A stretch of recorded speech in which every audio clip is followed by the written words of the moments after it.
بسم اللہ الرحمن الرحیم نحمدہ ونصلی ونسلم علی رسولہ الکریم اما بعد۔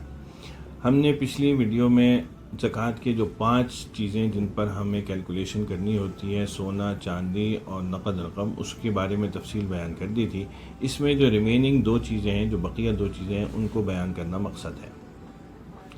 جو 2 بقیہ چیزیں تھیں ان میں سے پہلی وہ چیزیں ہیں جو ہم بیچنے کی نیت سے خریدتے ہوں، یعنی اس میں مکان ہو سکتا ہے، گھر ہو سکتا ہے، دکان ہو سکتا ہے، پلاٹ ہو سکتا ہے، کوئی گاڑی ہو سکتی ہے۔ یہ اگر ہم نے بیچنے کی نیت سے خریدی ہے تو اس پہ بھی زکوٰۃ آئے گی، اور یہ اس دن کی مارکیٹ ویلیو کے اعتبار سے ہمیں زکوٰۃ نکالنی ہوگی۔ اگر میں نے کوئی گھر جو ہے وہ 1 کروڑ روپے کا پہلے خریدا تھا، جو 6 مہینے پہلے لیا تھا، آج جب یکم رمضان کو اس کی ویلیو جو ہے وہ 1 کروڑ سے بڑھ گئی ہے تو میں 1 کروڑ سے بڑی بھی ویلیو لگاؤں گا، اور اگر کم ہو گئی ہے خدا نخواستہ تو اس کی کم لگاؤں گا۔ تو یہ نہیں ہوگا کہ جس قیمت پہ میں نے خریدا تھا میں وہی لگا لوں، بلکہ ضروری یہ ہوگا کہ اس دن، جس دن میری زکوٰۃ کی تاریخ ہے، اس دن جو اس کی مارکیٹ ویلیو بنے گی وہ مجھے اپنے اثاثوں میں اور اپنے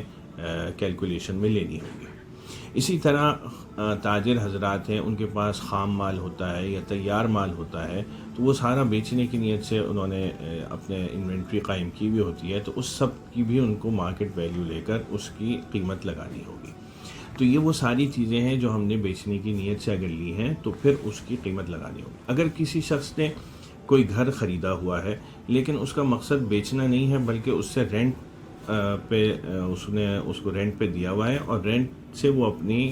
اخراجات پورے کرتا ہے، تو پھر اس صورت میں اس گھر پر زکوٰۃ نہیں آئے گی۔ یا اگر اس نے کسی نیت کے بغیر کوئی چیز لے لی ہے، یہ سوچا ہے کہ میں جب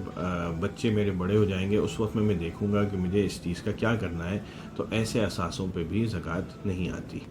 لیکن اگر اس نے یہ نیت کی ہوئی ہے کہ میں نے یہ لیا اس لیے کہ جب بھی میں اس کی قیمت بہتر ہو جائے گی یا جب میں اپنے حالات کو دیکھوں گا تو میں اس کو بیچ دوں گا، تو پھر ایسی صورت میں اس اثاثے پر زکوٰۃ آتی ہے۔ 5ویں چیز ہے وصولیابیاں یا ریسیویبلس، یعنی اگر میں نے کسی کے پاس کوئی امانت رکھوائی ہے تو مجھے وہ واپس ملے گی، میں نے کسی کے پاس کوئی قرض دیا ہوا ہے تو وہ مجھے وصول ہوگا، میں نے کوئی چیز بیچی تھی اس سامان کی قیمت مجھے ملنی ہے، کوئی ادائیگی مجھے وصول ہونی ہے، تو ان سب یہ وصولیابیاں ساری وہ ہیں جو میں اپنی زکوٰۃ کی کیلکولیشن میں ان کو بھی ایڈ کروں گا، تاکہ یہ 5 چیزیں جو ہے میرے پاس پوری ہو جائیں۔ اور اس میں ہمیں چاہیے کہ جو ایکچول فگرز ہیں ان کو پیش نظر رکھیں، اندازے سے نہ کریں، یعنی یہ نہ ہو کہ میں یہ جو مال ہے میرا یہ اندازاً اتنے ہزار کا یا اتنے لاکھ کا ہوگا، نہیں، بلکہ ہمیں شریعت یہ حکم دیتی ہے کہ ہم جتنی قریب سے قریب ترین کیلکولیشن پر جا سکیں وہاں تک جانا چاہیے، اور تاجر حضرات کے لیے یہ کوئی مشکل نہیں ہوتا کہ وہ اس کی ایکچول کیلکولیشن معلوم کر سکیں۔ تو ہمیں ایکچول کیلکولیشن کر کے پھر ان 5 چیزوں کو سم اپ کرنا چاہیے، ان 5 چیزوں کا کل مالیت جو ہے ہمیں جمع کرنی ہوگی، یعنی سونا کتنا تھا میرے پاس، چاندی کتنی تھی، نقد رقم کتنی تھی، وہ مال جو میں نے بیچنے کی نیت سے لیا تھا اس کی کیا ویلیو ہے، اور جو مجھے وصولیابیاں ہونی ہیں وہ کیا، ان سب کو میں سب کو جمع کر کے جو ٹوٹل ویلیو آئے گی وہ اپنے پیش نظر رکھوں گا، اور یہ میری وہ مقدار ہوگی کہ جس سے مجھے زکوٰۃ ادا کرنی ہے۔ اس میں سے میں کچھ چیزیں مائنس کر سکتا ہوں، اور مائنس میں وہ چیزیں کر سکتا ہوں جس کی مجھے فوری ادائیگی کرنی ہے۔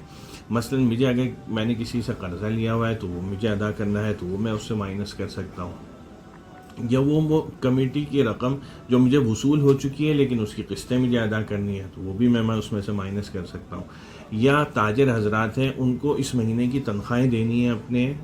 اپنے لوگوں کو، تو وہ اس میں سے مائنس کر سکتے ہیں۔ میں نے کوئی چیز قسط پر لی ہوئی ہے، اس کی قسط اس مہینے کی مجھے ادا کرنی ہے، یا یوٹیلیٹی بلز میرے اوپر ڈیو ہو چکے ہیں اس مہینے کے، تو وہ میں اس میں سے مائنس کر سکتا ہوں۔ تو میرے پاس پہلے کل اثاثے آ جائیں گے، پھر یہ جو لائبلٹیز میری ہیں جن کو میں منہا کر سکتا ہوں یہ آئیں گی، اس کو میں مائنس کر کے جو میرے پاس کیلکولیشن آئے گی اس کا 2.5% مجھے ادا کرنا ہے۔ اگر میرے پاس سونا، چاندی، نقد رقم اور یہ سارے ملا کے فرض کر لیتے ہیں کہ 1.25 کروڑ روپے ہیں، اور اس میں سے مجھے 25 لاکھ روپے کی ادائیگی کرنی ہے، تو وہ میں 25 مائنس کروں گا، 1 کروڑ روپے میرے پاس نیٹ آئے گا، اور 1 کروڑ روپے کی 2.5% مجھے زکوٰۃ ادا کرنی ہوگی۔ یہ طریقہ ہے زکوٰۃ ادا کرنے کا۔ اللہ تعالی ہمیں صحیح طور پر سمجھنے کی اور زکوٰۃ کو صحیح طور پر کیلکولیٹ کر کے صحیح طریقے سے ادا کرنے کی توفیق عطا فرمائے۔